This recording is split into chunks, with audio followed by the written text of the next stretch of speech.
GT41 means the line of Toyotas, Supras, Cressidas, Corollas, Tercels, and those hot 4x4s. GT41, Granville Toyota at 41st, the best-known car corner in the city. You can't. Is that easy? Granville Toyota at 41st. Eaton's is just full of surprises. Eaton's Super Surprise Sale.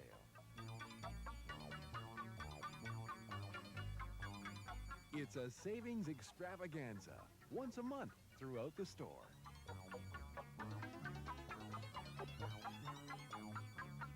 Super Surprise Sale. Thursday at Eaton's. It's on right now. The 1982 Pacific International Auto Show is on now right through to Sunday, January 31st at the PNE. This is the auto show of the year with the finest selection of 1982 makes and models, the practical, the economical, the efficient from the great car makers of the world, plus a special display of extravagant specialties to delight car lovers of all ages. Come out to the PNE weekdays from 4 p.m., weekends from 1 p.m. See the Pacific International Auto Show for 1982. Admission at the door. Coming up next, Webster.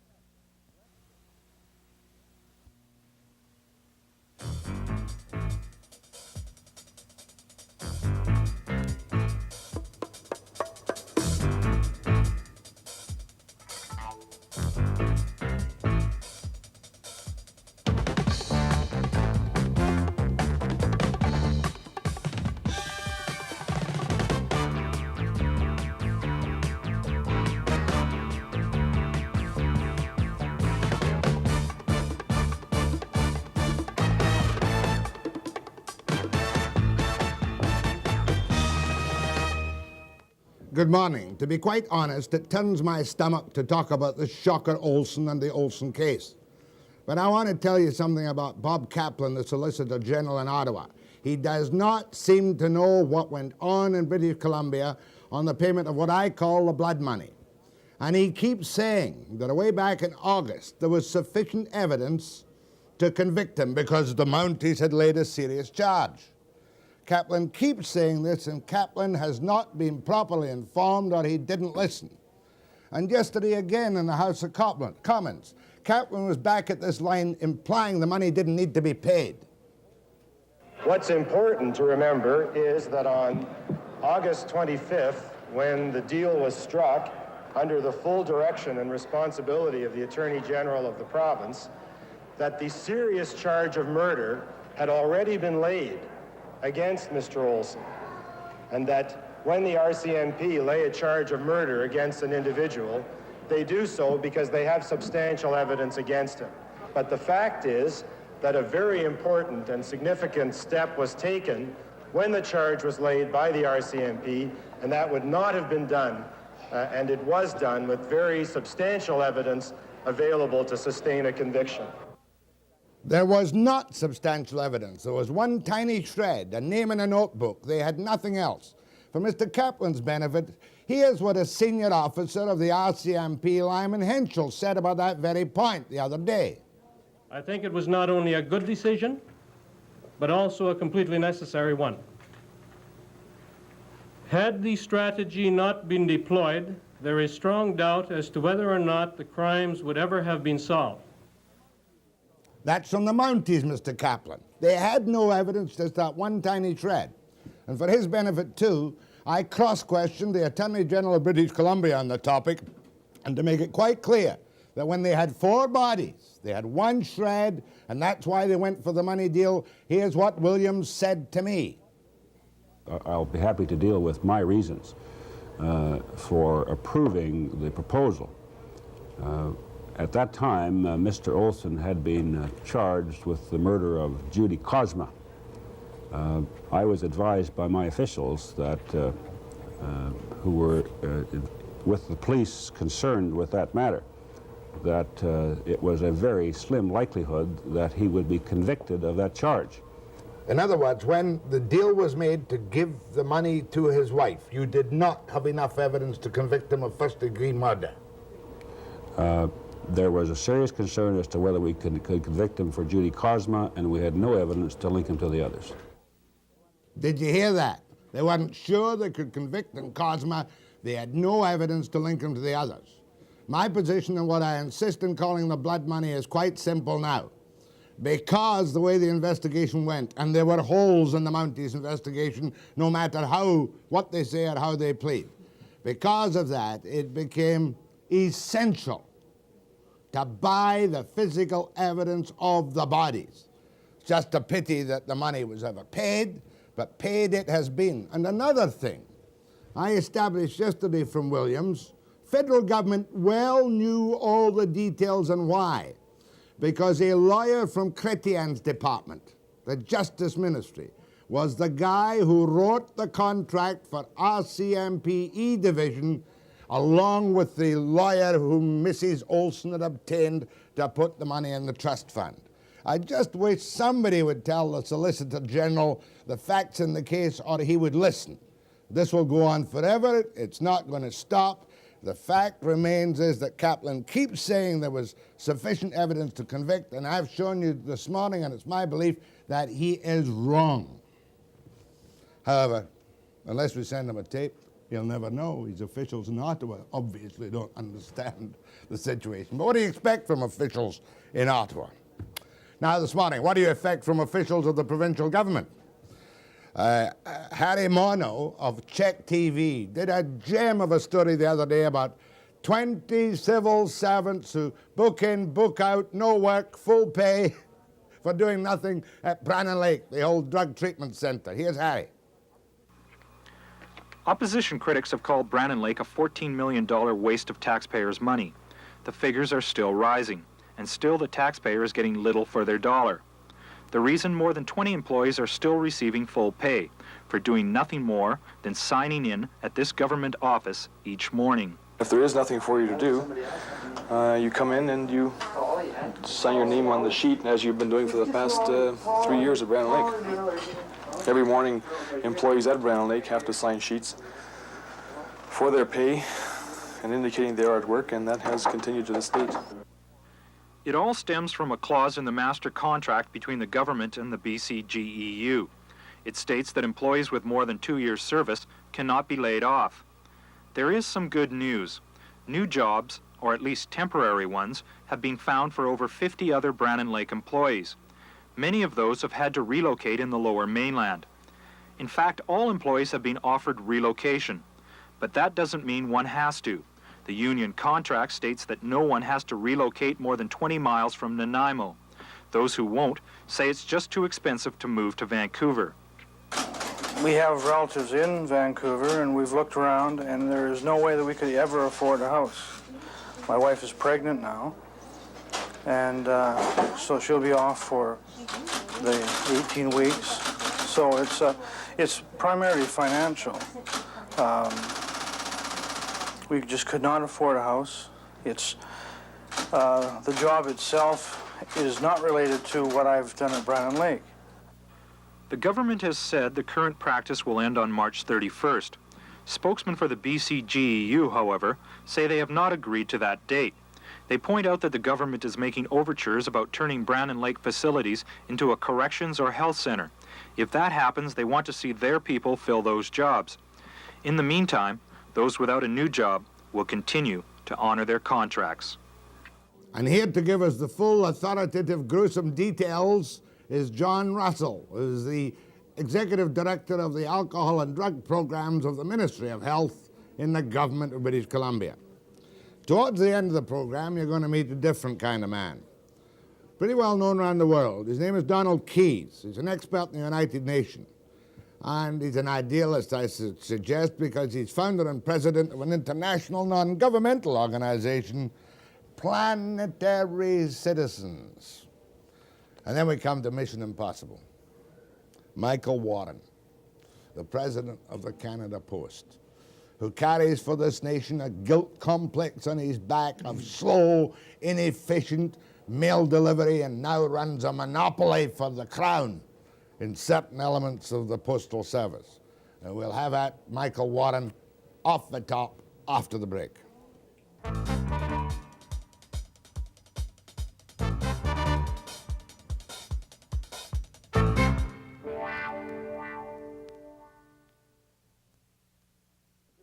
have some sympathy, but not too much, for Michael Warren, who is the president of the Canada Post Office. And he's taken over what we say, and he daren't contradict us, is an absolute mess. Would you concede that when you took over your job in October, that the postal system was an utter shambles? I'd call it a hell of a challenge, Jack. Hell of a challenge. First of all, we've got to learn about you. How old are you? I'm 44. Brief background. Well, I've had my own management consulting company. I've been a deputy minister in government. I've sold smoked meat, welding rods. I've done all kinds of things. Yeah, I know, but you were a civil servant, too. Yeah. Deputy minister in some provincial government. Housing for a while in Ontario. I was the deputy solicitor general and dealt with some of the problems that you just introduced in this program. Crime commissions and that kind of thing? All that kind of thing. And you get paid how much? That's something you should probably get in touch with my shareholder on if you want to answer that. What do you mean your shareholder? The government of Canada, I'd suggest You're you a get in touch public employee. Why would you not tell us how much money you get paid? Well, one of the delights of this job, when I ran the third largest transit system in North America, I used to be pestered constantly about how much money I made. And now going to Ottawa, one of the advantages, one of the few, is that I don't have to tell you what my salary is. But it's appropriate, let's put it that way. Yeah. How much do you make, Jack? I'm a huckster. I'm working in private industry. Come on. Now, how much, it doesn't come out of the taxpayers' money. I've gone through this 1,000 How much times. do you make? No, I'm not going to tell you. Well, so we're on the same wavelength. No, we're not. We've agreed on that. You get public money. Every time I buy a stamp. Every year I'm getting less and less public money. We're going to be a business. We are. We're a Crown Corporation. Oh, you're going to be. Your salary will be based on performance. Exactly. Oh, you're on a bonus system. Not quite. Not yet. Not yet. Well, $250,000 a year on a 5-year contract with a handsome pension isn't bad. I think that's not bad for a TV commentator. I'd like to be making those sort of dollars. You won't concede $250,000. I will concede a cent. Certainly more than 50. How about you? How are you doing now? I've watched your ratings are high. This is a good budget program. hit me You've hard. been on for years. The budget now, hit come me on. hard. After taxes, Jack. I managed to stay off welfare. The mem shows. All right, I don't mind you saying that, but we'll get it asked in the House of Commons, and we'll get your salary. Well, it has been, I think, already. It's kind of all news. You know? They haven't told you. No, Bob Bandine hasn't talked about his salary, and Claude Taylor hasn't talked about his. So. If you were a shareholder of a big corporation, we could get it from the American SEC. Well, you can try it on the post office. Okay, now really, quite seriously, there's been a half a dozen major strikes in the post office since 1974. Is labor relations your biggest single problem? How is it going to change merely because you're a Canada Post Corporation? Cup W will be no more amenable than they ever were. But let me try to oversimplify this. We've got three major problems in this order. Service, because if we don't have effective service, then that's our whole raison d'etre. We're not in business to do Your whole anything. what? So, well, it's a central Canadian phrase, raison d'etre. Right. Uh-huh. So our first problem is service, and I guess the second one is the one you mentioned, which is the human chemistry, labor relations. And the third one is our finances. The Act says we're supposed to pursue financial self-sufficiency and put ourselves on that. Well, you have no problem on finances, have you? Well, when you're running a deficit as the department was of $660 million, and you're told by the Parliament of this country to reduce that to zero and be financially self-sustaining, it's one hell of a problem. Well, when we're paying 30 cents for first-class mail, surely that will largely eat away most of your deficit in your first year of operation. Well, it starts. But, you know, we've been enjoying the lowest rates in the Western world for, what, 3 years, 4 years, and that hasn't done a damn thing for our service. And the notion now of user pay, shifting that deficit gradually over to the user, I think is going to help us in a number of ways. It's going to introduce financial discipline into the organization that hasn't been there before, and I think that should help us in the labor relations front. What does that mean, financial discipline? I guess a bottom line, if you want to put it in business terms. We have a bottom line. The post office finally has a bottom line. Your charter is to charge sufficient and be sufficiently efficient that the post office makes money. You got it. At least break even. In what period? Well, McKechnie, in his budget, said over 4 to 5 years, and the plan is to reduce it to $400 million this year and $295 next year, $50 million the year after that, and $0 the year after that. So that means that through improved productivity and through increased volumes, better service, which is really the clue to the whole thing, we have to move to that financial self-sufficiency. All right, what are you going to do, apart from substantial wage increases, to improve the morale of postal workers? Because the big complaint always has been open warfare in the Vancouver Post Office and elsewhere between Cup W principally, and the management personnel. Are you making any well, major first, changes? Jack, there's no, we should all know this, and you know this, there's no quick fix to an organization that's been allowed to run down to the point that the post office has. So you have to move on a number of very common sense fronts. Right. And the first one is to try to build some trust back into the relationship between labor and management. And that has to do, I think, in simple terms, with starting to get out of the way the long-standing problems that have been there. We have a payroll system, for example, in Canada Post that is absolutely divisive in terms of labor and management. It doesn't arrive on time. The deductions at the bottom don't equal the amount of money that we pay our people. So we have 60,000 people across this country with a payroll system that simply undermines the relationship. We've got a whole series of grievance procedures which have stacked up grievances by the tens of thousands and so on. Those things have to be removed and are being removed. We've just resolved the grievance procedure with all of our unions except CUP-W, and that one's in negotiation. And you've wiped out these backlogs of tens of thousands? What we've done is we've come up with a grievance procedure that both union and management feel comfortable with, and that is reducing those numbers very substantially. We're in consultation now with CUP-W, a union at the national level that would not consult with management almost as a basic tenant 6 months ago to resolve some of the problems that have been standing between labor and management, reaching out and beginning to work together. I don't think that we haven't solved it all, but we're on the right road. I had thought that you'd have been involved directly in the negotiations yourself with your obvious skills, but you stepped back from them, didn't you? Well, I stepped back from the negotiations last summer because I was not the president of Canada Post. I had no mandate, and I think anybody that knows anything about labor negotiations knows that you don't go in to head it up unless you've got the mandate. Where do you stand now in your union contracts? Well, we've just concluded a tentative settlement with the letter carriers, what I think is a win-win for everybody, and I include the customers in that. It's unique in a couple of senses. We've introduced productivity bargaining into the post office, and that's a rather new thing. And in essence, what we've done is that labor and management have agreed that there's certain operational areas that we can streamline, where letter carriers will work a little bit harder to make a little bit more. And that tentative agreement is out for ratification in the next week or so. You're not talking about production bonus, are you? I'm talking about the post office, where people have agreed that there are things that can be done smarter or better, and that can save us millions of dollars, and that we can share those savings between the customer and the workers at Canada Post. What's the new rate, which I reckon will be improved for the letter carrier per hour? Something in excess of $11 an hour. That's been recommended. That's right. Now, what about CUP-W? Well, they're in their second year, and I guess their rate is in the range of $10.59, $10.60. After the break, I want to talk to you about some of the idiosyncrasies, or sometimes seem idiocies, of the post office. Watch how you pronounce that, Jack. Idiosyncrasies. Careful now. Good word. Careful now. Almost as good as raison d'etre. After the break.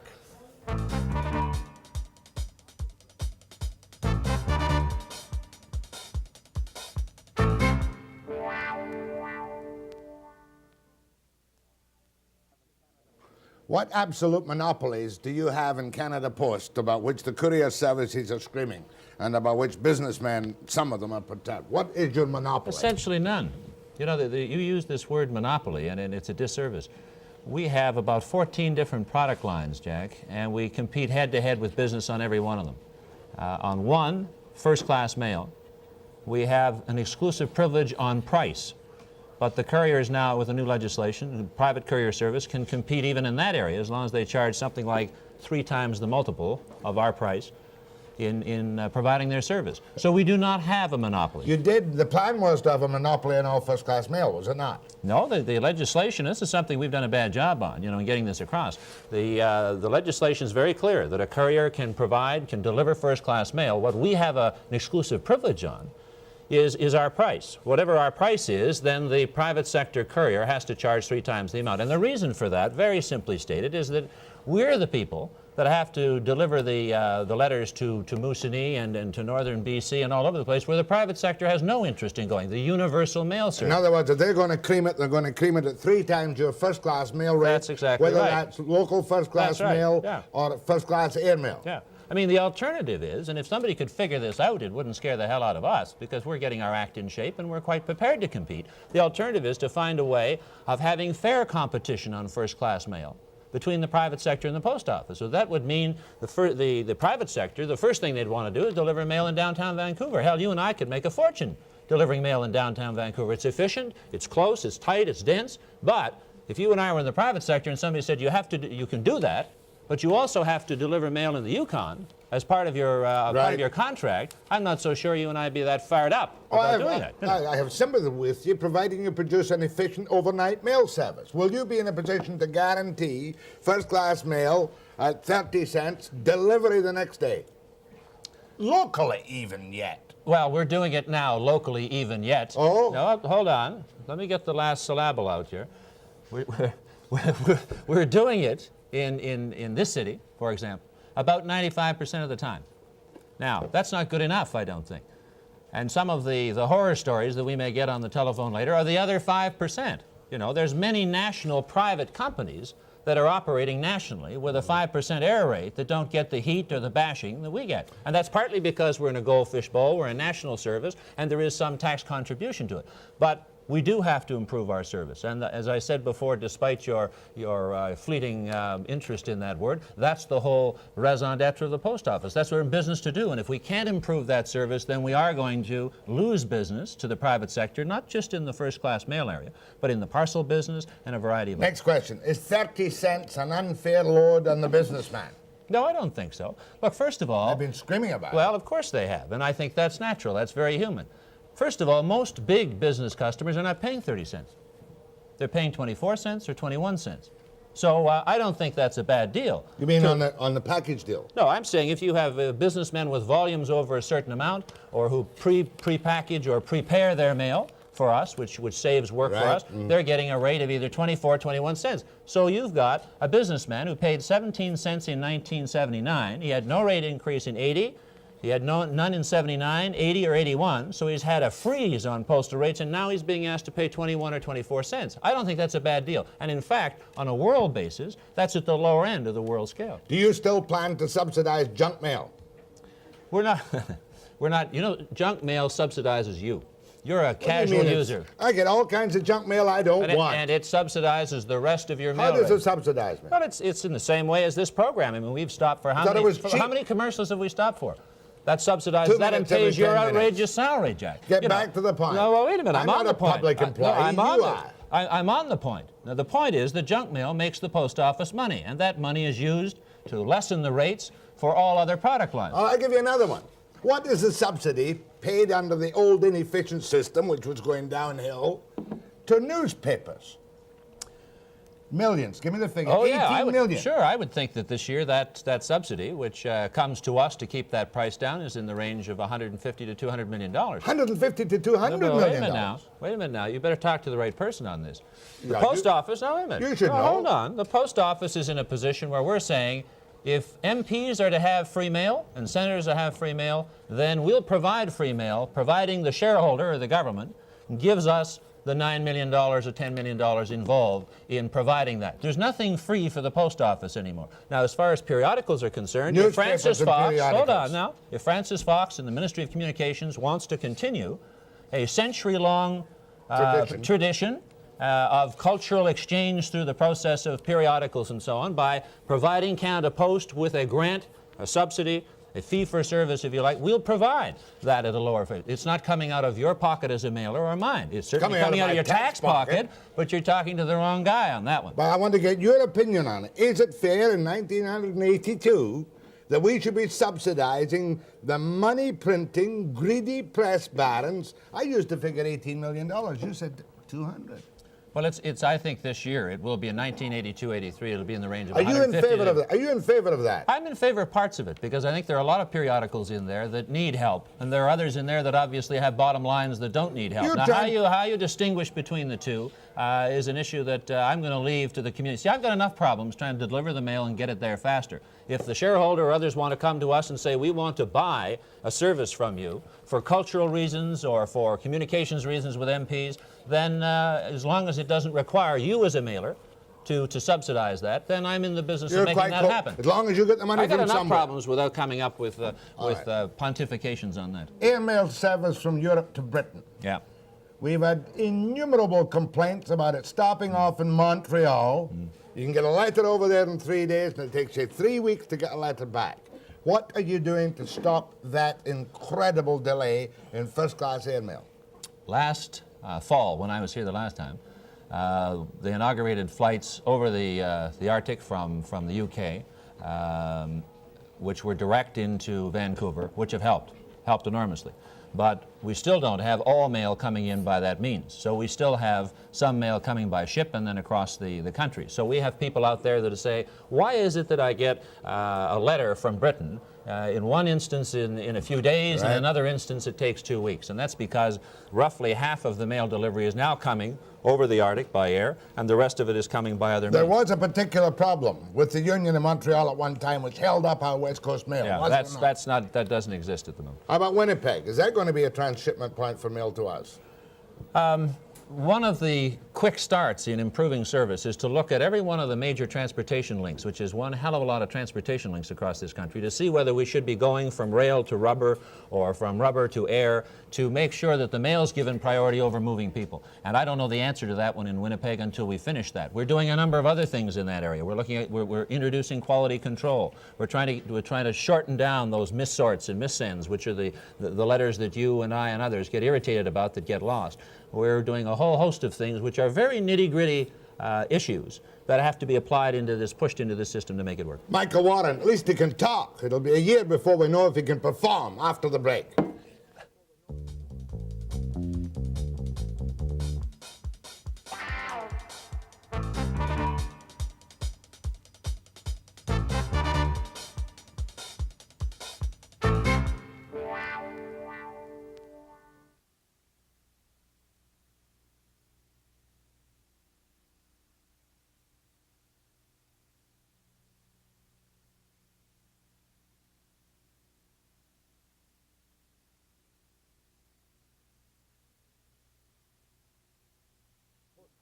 Michael Warren is the president of the Canada Post Corporation. He's the new wonder man.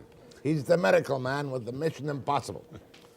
Now, we had a great laugh last year, a cynical, sardonic laugh, when I had postal officials here and union officials telling me how when they couldn't sort the mail in Vancouver, they'd put it into huge bundles, send it up to Cranbrook or Kimberley or Kamloops or Kelowna, not authorize any overtime, and all this mismatched, missorted mail, if that's what it was, went out of town for a couple of weeks and then came back again.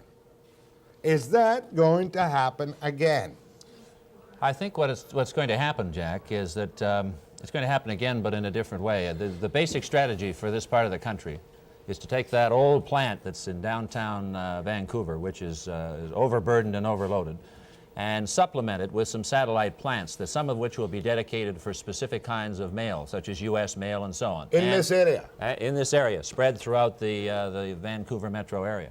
And the concept there is to unburden that old plant, get it down to a size that's manageable, put smaller plants that are manageable in human terms as well as in mail-moving terms, and coordinate that satellite system to serve the whole of Vancouver and the rest of the province. And that is happening slowly, and I think that is the solution for us. But it's not going to happen overnight. And you know, I think one of the problems that Canada Post has clearly, and it's picked up on some of your initial comments, there's an expectation out there that we're going to turn on a dime. You know, well, I'm here to tell you we're not going to turn on a dime. And one of the problems we have is keeping people with us, keeping our customers with us, keeping the media with us to give us a decent chance to do this job, and not to expect that we're going to have a massive quick fix across the country. I tell you right now, it's not possible, and I guarantee nothing in that respect. Have you made many major changes in the top management of the post office? To date, I guess we've changed probably a third of the top management, brought in people from the private sector. That process is just about to be completed in the next month, and then we're going down through our organization to restructure the way in which we manage the organization and deliver the mail in the long term. And that's a big deal when you're the 20th largest business and the 5th largest employer in the country. So that, too, doesn't happen overnight. Did you have a free hand to fire people you didn't want? Yes. And you've done it? Yes, we have. How many? Not an enormous number. Because no, not a dozen. And I'll tell you why. In fact, at the senior management level, we haven't fired anybody.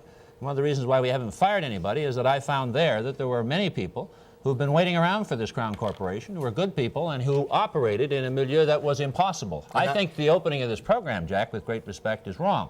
It may be mission improbable, but it's not mission impossible anymore. We've got an opportunity to do something here that they did not have before, with a minister a month and with a labor negotiation set up that was almost destined to fail. That's right. You're responsible to the House of Commons eventually, and your minister to whom you report is whom?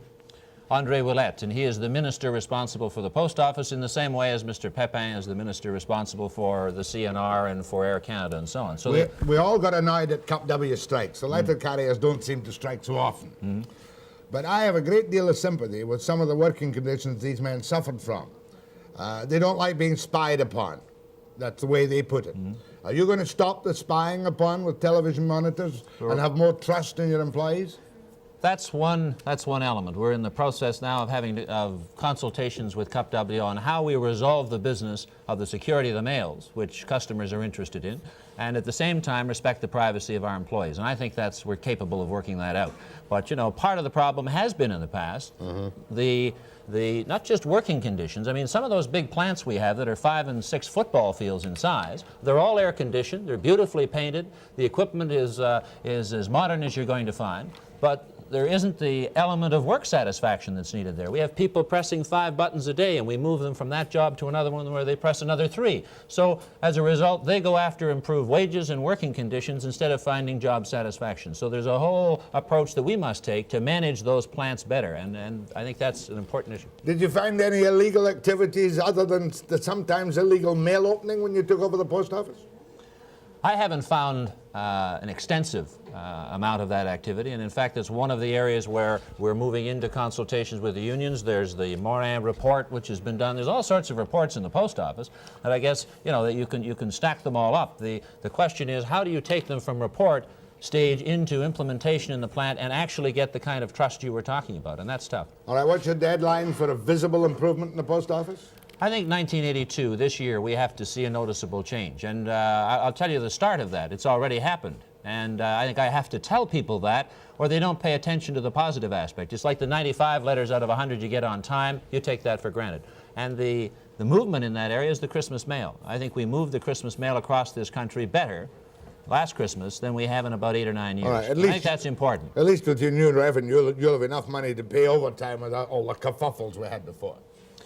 Well, the overtime is another, we have Cup W with an agreement that says they can have unlimited overtime. The Canadian law says under the Canada Labour Relations Act that they can't without permit.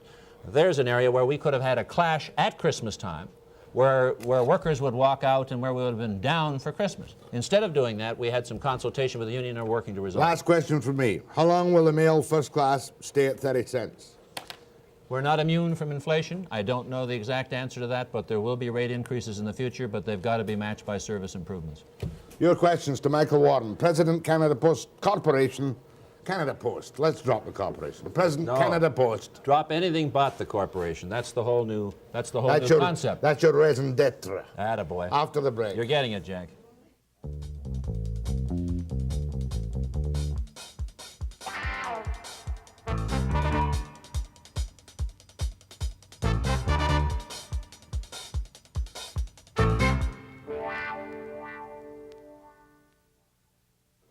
Just one question from me. I love your taxi system for posties. How much do you spend a year in cabs to bring them conveniently back from the route to the office? I don't know exactly how much we spend, but I tell you it's cheaper for us to get a letter carrier to the route quickly and off the route so that they can do their job properly than to have them lingering with other ways of getting there. In fact, that's a cost improvement that we put into our recent agreement. A letter carrier, as I understand it, if he can do his route in an hour and a half, is finished for the day. Yeah, and I think that's great. I think that's great. There's an incentive in the system to work harder. I wish we had some of those incentives in the plant. Good. Go ahead to Michael Warren. Yes, Jack. And Mr. Warren, Jack hit the nail right on the head when he mentioned these publications. Now, you know as well as I do that to have circulation, they have to have postal rates. And I can understand why the 30-cent letter carrier, or the 30-cent mail has to subsidize things like it doesn't have to do that. You weren't listening. Give a short answer. You don't care about anybody who gets a special preference, providing somebody in the taxpayer gives you the money to subsidize it. Is that right? Jack's going to answer this one. No, that's exactly right. This is supposed to be a cultural program that ensures that people, not just in downtown Vancouver, but all over the country, get access to news, to information, and so on. And this has been going on, I guess, since Confederation.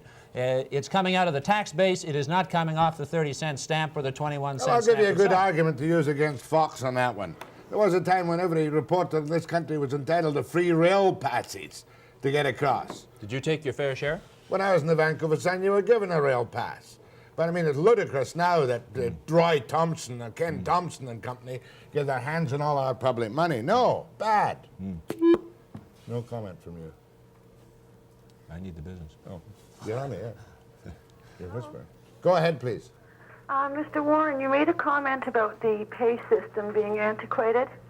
Well, I agree it was. I was a former supervisor in the pay system. The pay system is antiquated, but it is also very complex. And it takes years to train a pay clerk, and yet most of them don't even last a year. Yeah, one of the reasons why we didn't sort of fix that quickly when we became a Crown Corporation is that you're right. To do it properly for 60,000 people in 8,500 communities across the country is going to take us a few years. What we're trying to do in the meantime is to improve the current system and put a Band-Aid system on top of that so our employees are not having to wait in some instances 8 or 9 weeks to get their checks. So you're absolutely right. Surely with computerized systems, it's simple to get paychecks out. But there's a difference, Jack, between a pay system for an industrial operation, which is what we are, which has extensive collective agreements, 3 shifts, industrial safety, a whole host of things that no other government department ever had. To have a pay system for that, and to have one for a normal department. And that's the difficulty with us. We've never had one designed for us. Go ahead from Sydney, BC. Good morning, Mr. Webster. How are you? I would like to ask Mr. Warren 3 questions, please. Okay. First is, why does it take from 10 to 11 days for a first-class letter to go from Sydney, Vancouver Island to Ioka? And then another, why it takes 2 weeks for first-class mail to go to Vancouver, Sydney, please?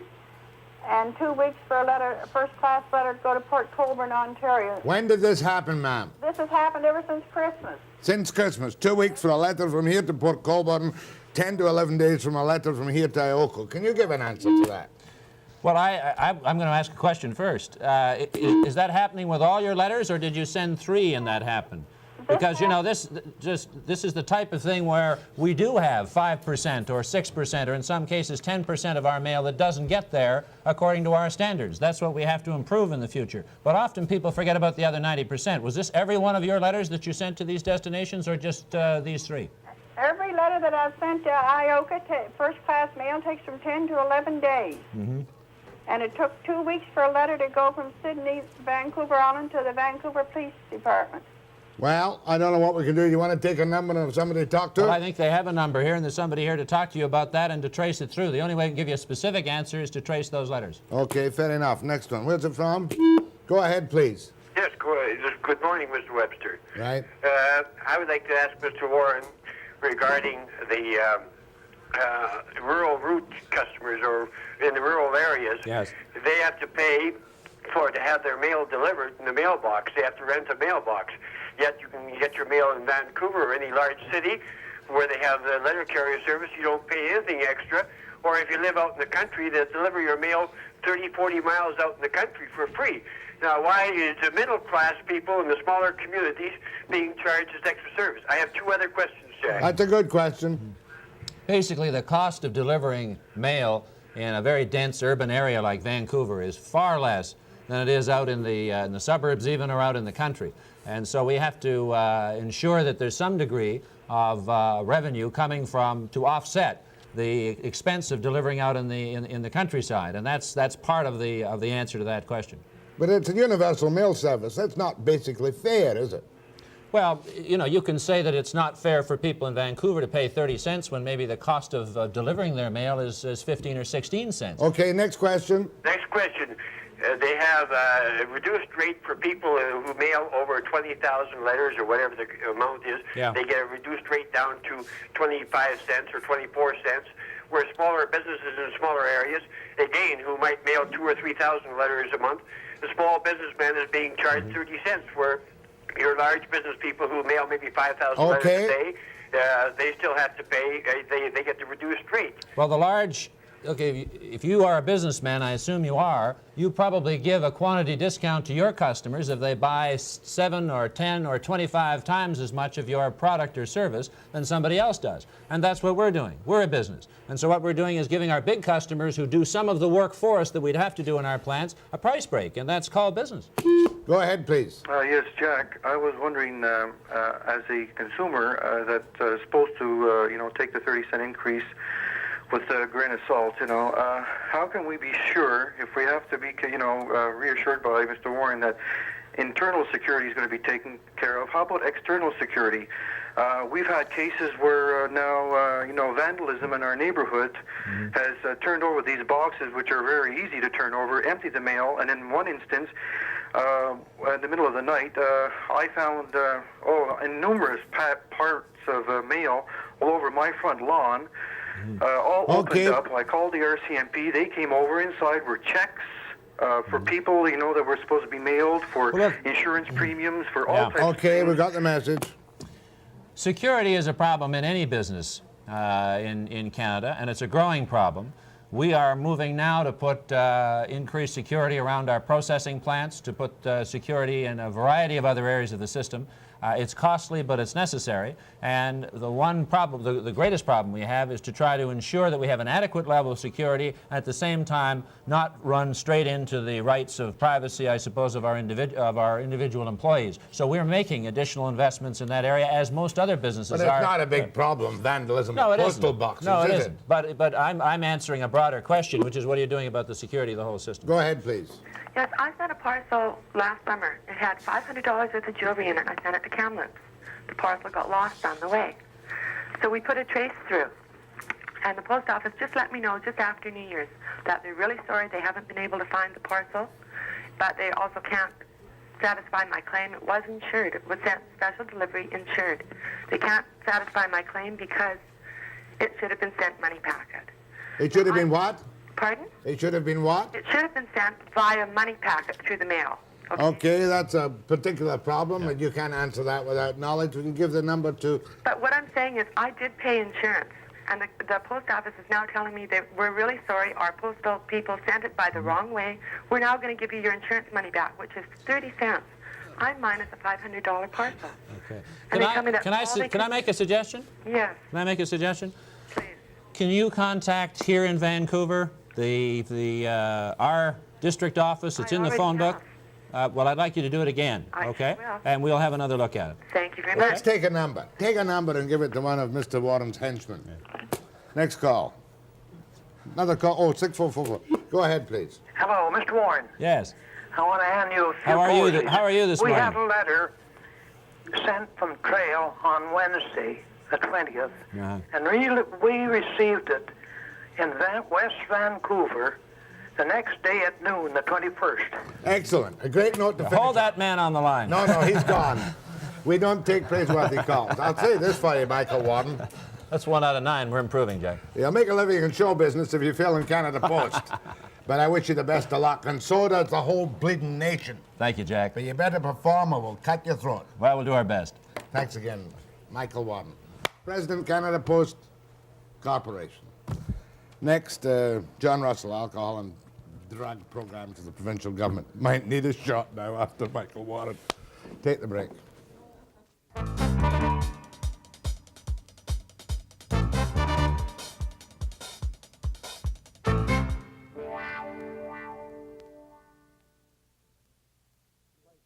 The average taxpayer is quite shocked to find out that there are 20 or so employees at Brannen Lake doing nothing under the old drug treatment program and getting paid for it.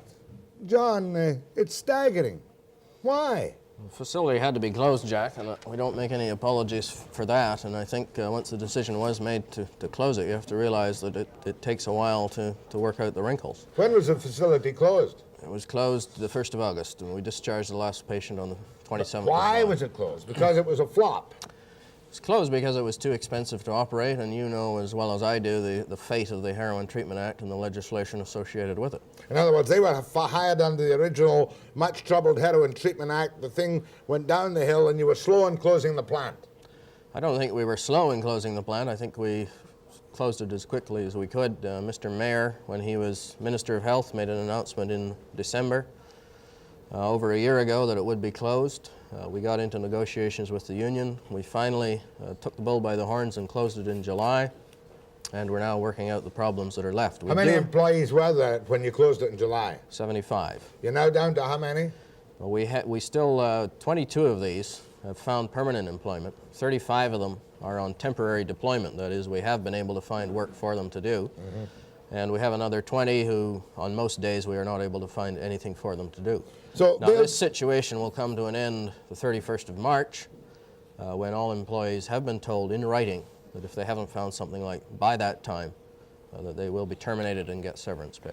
Will that be within the actual meaning of the contract, or will you then face a great union kerfuffle? There's no specification in the contract about what the grace period, as they call it, has to be.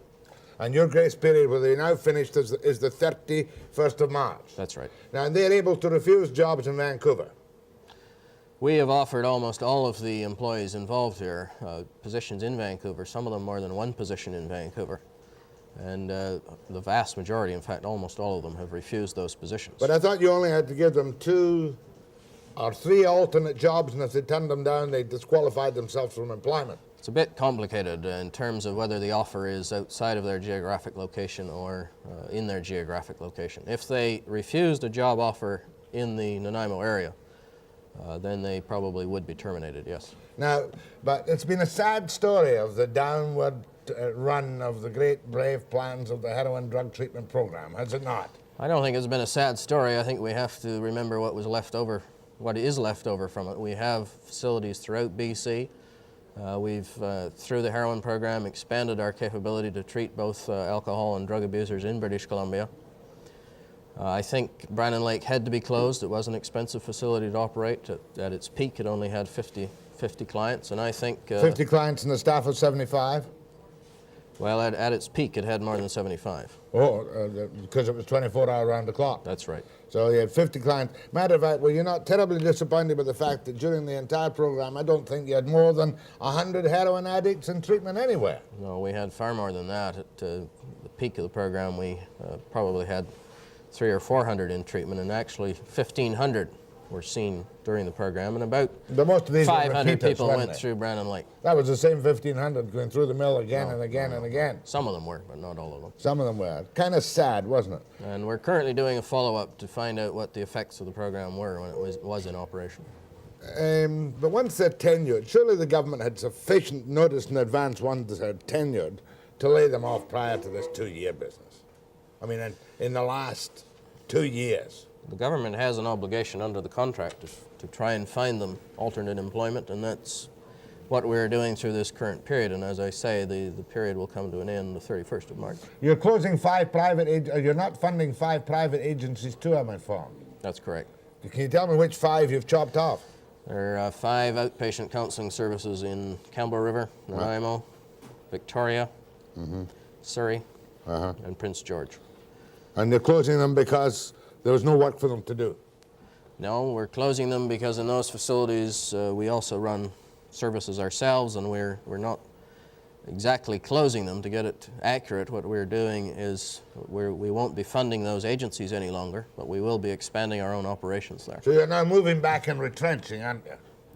I think we're rationalizing what we have and trying to get into a position where we can use what we have in BC to best fight the alcohol and drug problems that we have here. It always struck me that you had an incredible amount of office space, especially as you've been closing down. You had 307 West Broadway, 805, part of it, 525 West 8, 613 Powell, 1550 Robson, and an original staff of 307. Have you still got all these offices? We've reduced our space at 805 West Broadway, and we're currently looking at our other facilities, and we'll probably be getting rid of one of our other major buildings very shortly.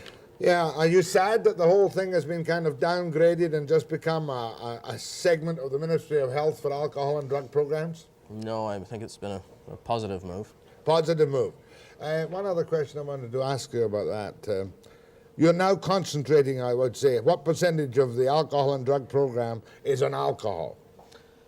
I would say between 75 and 90% of the clients we see are alcoholics. It varies from one part of the province to another. Yeah, but that means that our brave, bold new efforts to deal with the heroin addicts is disappeared for a variety of reasons. Well, I think the situation on the street has changed quite radically too, in terms of in 1976-75, when we were planning the program, we were still under the impression that there was an increasing number of heroin users on the street. It now seems to have stabilized. So we've not only had to react to the problems the heroin treatment program had, but we've had to react to changing situation on the street. Yeah, I'm kind of sorry about it in some way, because I was one of the proponents of the fact that I thought that it was necessary at the time, and back to all the way. Maybe we were all wrong, John. I don't think maybe the heroin addicts have disappeared, or didn't want treatment, or only used it, as I suspect, and you probably suspect, as a means of methadone maintenance for the old heroin and some of the polydrug abusers. I don't think we were all wrong. I don't think we anticipated how successful the police had been in British Columbia in reducing the availability of heroin on the street. Now, one thing that I've seen a number of times that always breaks my heart, I've popped in and looked at this detox center on First Avenue or Terminal Avenue, I'm not quite sure. Beautiful building, all ready, finished, and nobody in it. Yes, it will be opening later in February. How long has it been standing there completed and empty? Since last April. Since April last year? And it was tied into the Brannen Lake problem. One of the reasons we did not hire was we were trying to resolve the Brannen Lake situation so we would have those positions for the Brannen Lake staff. And you've now got authority to hire people for the detox center? We have hired half of them. We're beginning training. When will it open? Towards the end of February. Well, for what kind of alcoholics is it? It's primarily for the use of the Vancouver City Police for the people they pick up on the street. Now, okay, final question. The 20, they're not lucky people. We can't poke fun at the people who are signing in and out without doing any work. But that's finished. What's going to happen to Brannen Lake? We don't know. That's up to the government. I believe the Attorney General has announced that he's going to be having discussions with the Mayor of Nanaimo. My thanks to John Russell, Executive Director of the Alcohol Drug Program of the Ministry of Health. Next we're going to meet Mr. Donald Keyes, of the founder of the Planetary Citizens, after the break.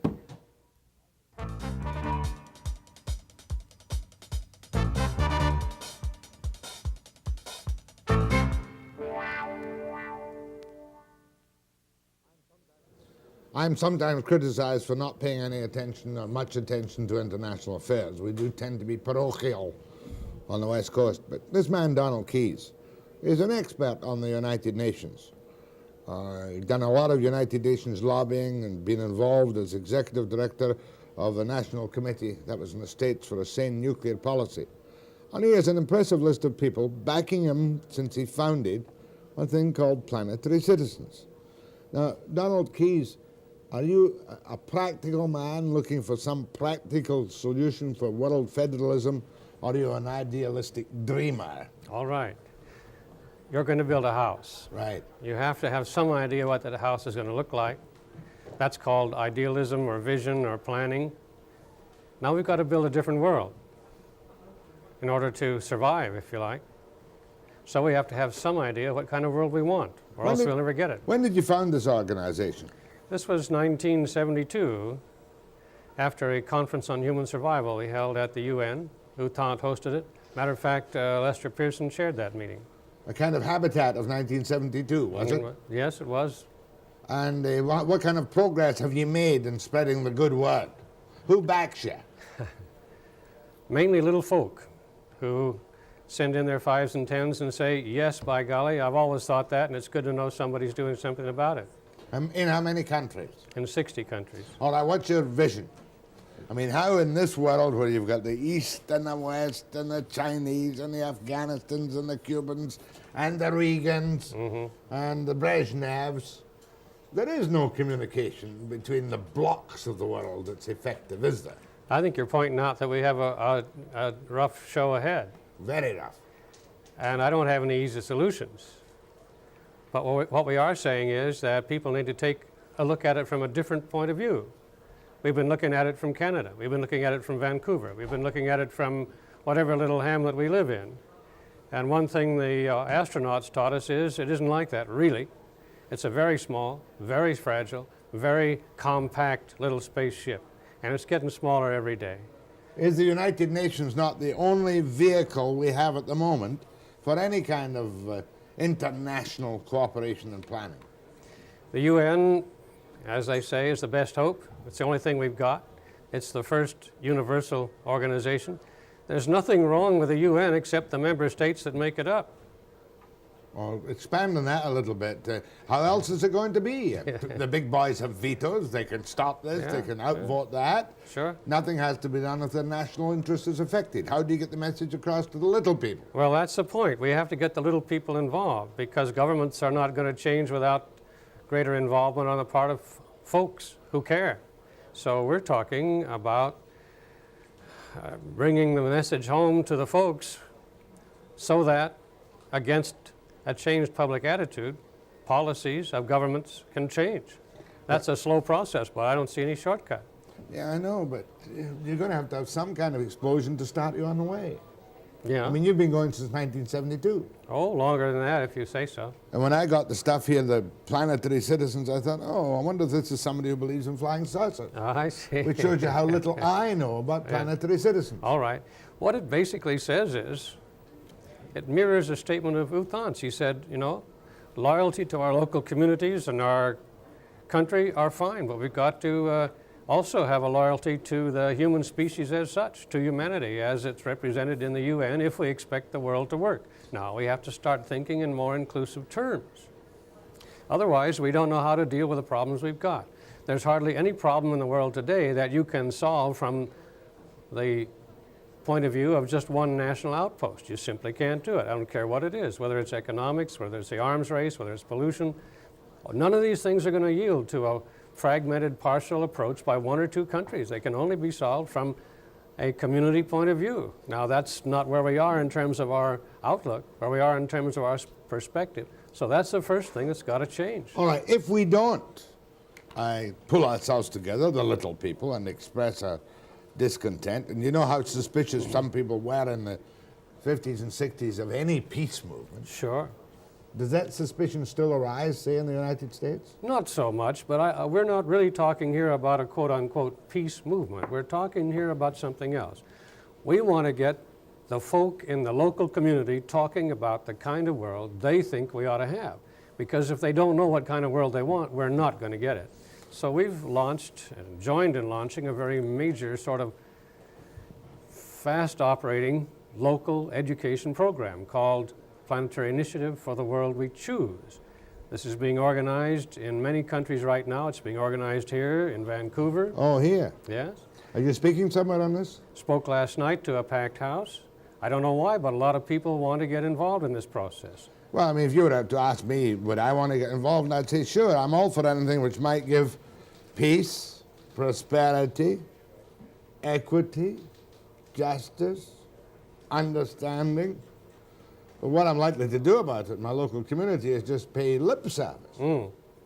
What do you want done by these people, these groups? All right. We see establishing in X, Y, and Z little communities groups that are going to get together and talk and discuss and review and learn about the problems in the world, learn what can be done about those if governments can be brought into line. They're going to have a big town meeting in Vancouver in a few months to really bring a head of steam to that. They're going to perhaps have a regional meeting in the Western continent, and they're definitely going to Toronto in June 1983 with the visions that they hold and with the views that they have, and they're going to say to the world and to their governments what they think ought to be. I see Norman Cousins of Saturday Review as your honorary chairman. Yes, he's a good old friend. Have you got money? I mean, how do you get money? This all costs a large sum of money. Well, we're applying to the Canadian Foreign Aid Program for a little help. And we're getting good help from, for instance, you know, you send very good people to the UN. I don't know if you know that. No. But George Ignatieff, who is now heading the I know the name. President of the University of Toronto, where we're meeting. We've got 1,000 beds reserved there already. He was an excellent representative on disarmament for Canada. Tell you what I'm going to do now. This is Donald Fraser Keyes, the founder of Planetary Citizens. If you want to talk to him, call now. We'll do that and or a free-for-all between now and the end of the news. I don't want to chop him off, you know. But the man has a great idea. I hope it comes true. So we'll do a free-for-all with Webster and Keys after the break.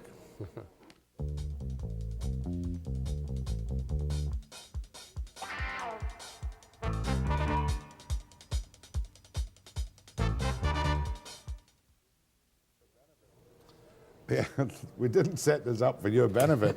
Where are you speaking from? Edwards, Illinois, Jack. Oh, you're the guy that watches us on your Earth station. That's affirmative.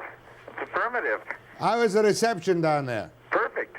How do you like the programs? Oh, I enjoy it at times because I get a different perspective, and I think this is one thing that is lacking in our people around the globe is that we don't have the perspective of what is happening elsewhere. And this way I get to find out what's happening in Canada, in Mexico, because I get the news programs. Luckily, I do speak a little Spanish. I don't speak French, but I get to see some of that stuff in French, too, from your stations. Tell me, can you understand Scotch?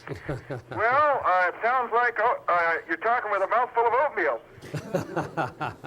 Bill Elliott put me up to that, by the way. Oh, he did. Oh, you spoke to Elliot upstairs, did you? Oh, yeah, months ago. Okay. You want to ask Donald a question? Yes. One thing that has always amazed me is the lack of interest that people around, at least in North America, have about what's happening elsewhere, in Europe or in Asia or anything else. They don't know where the people are coming from. Yeah. Yes, I can say something about that. It's a conundrum, but basically I think one of the reasons is it's just a very big place, and people are self-involved and self-engrossed simply because they're in a very large, very comfortable area. In other parts of the world, it's not like that. But you know, this is quite incredible. He sees us from a satellite which is orbiting now and which is running test programs for a number of Canadian stations. CFCF, Montreal, CITV, Edmonton. CHCH in Hamilton. Thank you very much, CHCH in Hamilton. Now, CBC has a northern service that's on a different satellite that's from St. John's, and also CBUT in Vancouver has their local news on it, too. and you can see that as well. Oh, yes. Well, don't waste your time watching it. Right. I enjoy you. I enjoy you. We need you here in Illinois. They'd throw me out the States in 5 minutes. Well, I'll tell you. I'm too Mayor loud. Byrne in Chicago would probably throw you out in no time. With all those crooks they have up there. What, in Chicago? What? In Chicago, you'd say? Oh, yeah. You talk about the problems with the scandals in government in B.C. and in Canada. You ought to see it here in Illinois. Oh, we're amateurs. We're amateurs when it comes to scandal. Anyway, hold on. Gladys wants to talk to you. Don't go away. Hold on. Don't go away. What I was saying was that the satellites filling the skies may eventually wipe out the networks, and everybody will have the little thing and can watch anybody from any country. Well, that might help your cause. Certainly, this is a good example of where we are. The world is a very, very tiny place, and we just can't pretend it isn't anymore. It staggers me. Go ahead, please. Mr. Keys. That's to you. Right. Proposed planetary citizenship would obviously take place under a form of world socialism. May I submit to you what incredibly uncanny, unthinkable, unspeakable, fanciful fantasy and all-out madness your proposal is when we come to realize just what form of socialism it is that already has all its designs mapped out well in advance on its drawing boards and timetable for the someday that it would own and control the whole wide world. I trust that this world doesn't have many more people who are lost in space like yourself. You know who doesn't like what I'm talking about, at least in the U.S.? On the one hand, it's the John Birch Society, and the other hand, it's the USSR delegation. Well, you've had your cheap shot. I'm not a John Bircher. I'm just one who loves my freedom and will fight to the death to defend it. I'm with you. Thank you. That's not an unexpected call, I don't suppose. No, well, we don't get many of those. You'd be surprised. Times have changed. You're a supporter of the aims, I think I can see here, of world federalism. Well, there's an aspect to that in it. That we've got to run the planet somehow. But I don't see it as being any rigid sort of... Certainly not a socialist or communist conspiracy to take over the world. What's actually happening is that the UN is developing what you might call areas of planetary management. So, an agency for the seas, an agency for environment, an agency for world health. And these are very autonomous, and there's no way anybody's going to set up a rigid and they're structure. good. I mean, we get criticized, but they are good programs. They're underfunded, but they do the best they can. Go ahead, please. Yeah, I don't think that you're developing a totalitarian communist kind of a thing. I want to know how to join, and do you have a newsletter? Sure. Okay, I'll give the local number. Right. Okay. 736-7513. 736-7513. Also, do you think that photography and filmmaking can somehow expand the knowledge of other peoples? Like the Man series that was put on by the UN and Museum of Modern Art, this sort of thing. Sure. Two things. First of all, that capability brings us very close together and helps us understand that we're all human beings on one very small place.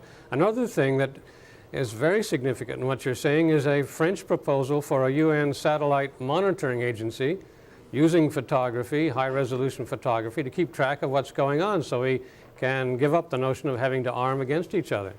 Fascinating. I should tell that other guy who called that Mr. Keyes fought in the U.S. Air Force and was a B-24 bomber crew, right? Right. Go ahead, please. Hello. Yeah. Hello. Yeah, okay, fine. I don't want to talk to Mr. Keys. I want to talk to Mr. Russell. John Russell? John's gone.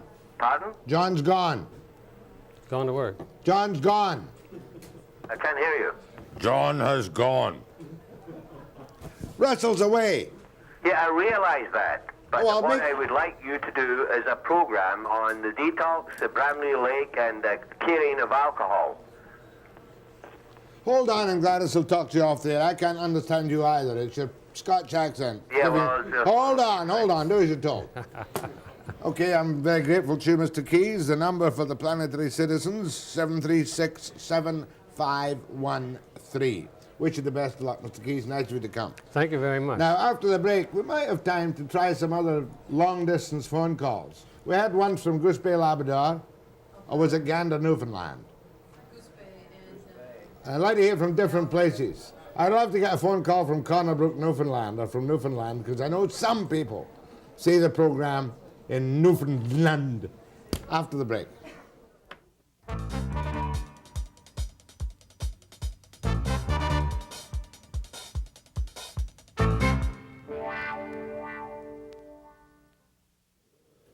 Well, it may be a mission impossible, but if you see me on a satellite somewhere in North America, the area code number is 604.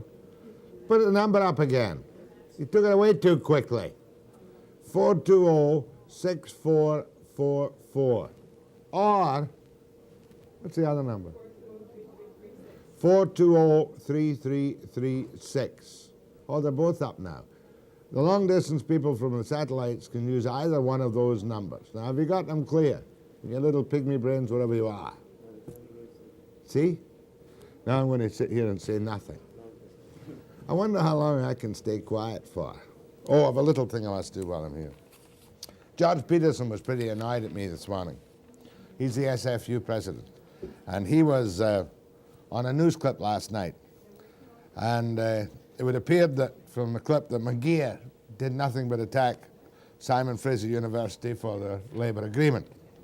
I must in all fairness say in George's defence that the attack by McGeer on the binding arbitration adopted, unwisely thinks McGeer, by the universities was principally directed against the University of British Columbia and not against SFU. SFU had put out 15% at least in the budget and was stuck with 17, I think it was. UBC had underestimated their arbitration requirements, and they were hammered by a single arbitrator who gave a binding award, 21% to all the faculty. So, George, do understand there was criticism of you, but the principal attack by McGeer was not against SFU, it was against the University of British Columbia. Now, Yellowknife. Good morning, Yellowknife. Good morning, Jack. What's new in Yellowknife? I was trying to get a hold of Warren while you had him on the line. I should have kept him longer this morning, but... There's a guy I want to get a hold of. I can't. Every package that comes up here, it feels like it's been dragged behind a dog sled and opened by the time it gets here. Oh, that's great. Oh, I wish you'd got through. Every time you get a package up there, it looks and feels like it's been opened, closed, and dragged behind a particularly messy dog sled in slushy weather. Jack, is it impossible to have a subscription to an American magazine and not have it come within 3 weeks after the date they publish it? 3 weeks. 3 weeks to get here. And this isn't yesterday or the week before. This is for the last year. And that's 4 or 5 different subscriptions I have. At least 3 weeks. Well, I'm sorry you missed him, but he'll hear about this. He's got his henchmen watching the program. Okay, Jack, we love your program up here. So you should. You should do a show sometime. We're having our own constitutional problem. Oh, I saw that. The Dene want to write their own constitution, which is great, except if you're white like me. Yeah, if you're a Denny, you're okay. If you're white, you'll have to leave the territories. Well, no, we can stay and work. Oh, you're allowed to stay and work? Yeah. Oh, that's nice. Because not very many of them do. That constitutional conference only beat the Denny resolution by 1 vote? Yeah. And they're right into it now, so... And that's going to be... program, Jack. Okay, much obliged. God bless. Bye. Oh, by the way. Yeah. What's the temperature? It was about 48 below this morning. I hope you're not living in a tent. Are you nuts? No, but you might be. See you later. See you later. That was good. Well, I'm not going to speak till I got another long-distance call. I'm just not going to speak. The problems are with the sound. My voice. Dawson Creek, that's not very glamorous, but I'll take it. Hello in Dawson Creek. How are you this morning? Oh, I'm doing very fine. How are yourself? Fair to poor. It's a little cooler up here. I was just listening earlier to your broadcast on the drug abuse or the drug rehabilitation centers there. Being up this way, like I was in a car accident a while ago, and it was more or less the doctors that got me on these painkillers and everything, and just kept giving them and giving them and giving them. And Are you getting any treatment up in Dawson Creek? no, to tell you the truth, there is absolutely nothing.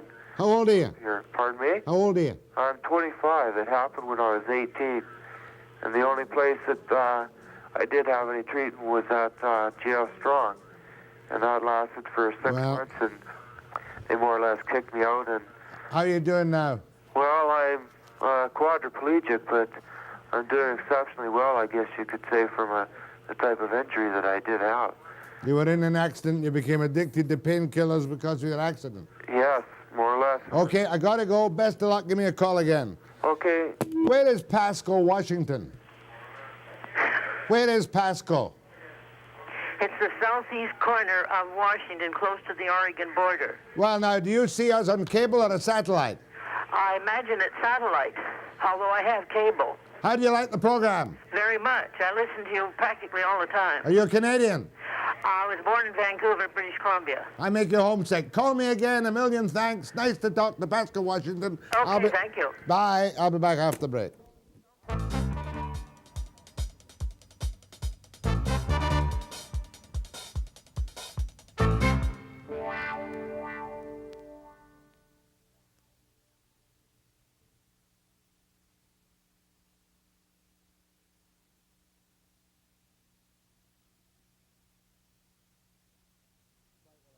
Not quite planned for tomorrow morning yet, but looks like we'll have somebody from the fishermen on the Pierce Report. And we're going to have a good cold look at legal aid tomorrow too. And whatever else crops up today, which we will follow in our usual fashion, 9 a.m. precisely.